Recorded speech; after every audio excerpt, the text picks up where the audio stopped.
तर आमच्या इकडली लाईन येते 9:50. 9:50ची लाईन येते आणि 6:50पर्यंत लाईन राहते. 8 तासाची लाईन राहते. आणि पावसाचा एक थेंबही नाही आला. पहिले फक्त 2 पाऊस आहेत. या कंडिशनला आमची आता माल आहे. पावसाची गरज आहे. स्प्रिंकलरनं पाणी देणं चालू आहे. स्प्रिंकलरचं पाणी थोडा त्रास होते.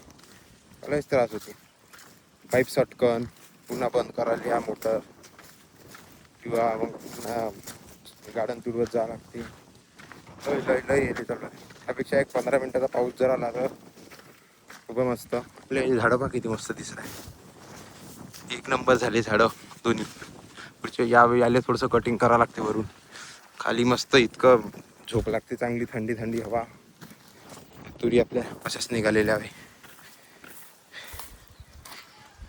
यातली दुसरी मोटर.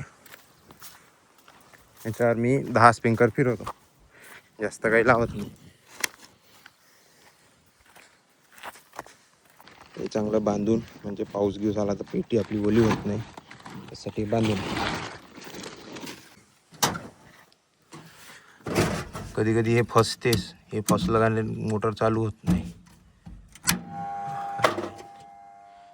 झाली मोटर चालू. हे पाईप भरायला थोडासा वेळ लागते. सर्व भरले का स्प्रिंकलर चालू होऊन. इकडं आहे इकडं 6 आहे, इकडे 4च टाकले आहेत. 2-2 पाईपावर टाकले आहे. म्हणजे हे दिवसभर चालू ठेवायची मोटर, काढायचं काम नाही राहत. झाली मोटर चालू. इकडं 4 आहेत, इकडं 6 आहे. चालू आता हे रोज थोडं 3-3 पाईपावर टाकायचं जायचं, करत जायचं. आपल्या कपाशीला आपण दिलं होतं पाणी, स्प्रिंकलरनंच दिलं. दुसरीकडे एक मोटर चालू आहे, पण तिचं पाईप सटकला वाटते. मोटर लावली होती आणि पाईप सटकला.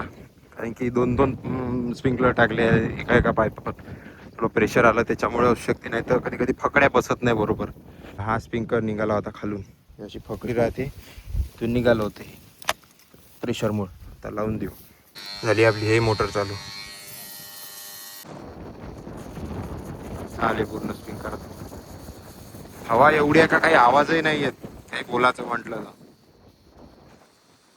9 स्प्रिंकलर चालू आहे त्या मोटर. आपण एक पुन्हा म्हणजे 10 होऊन जाते. एक लावून देऊ तिथं.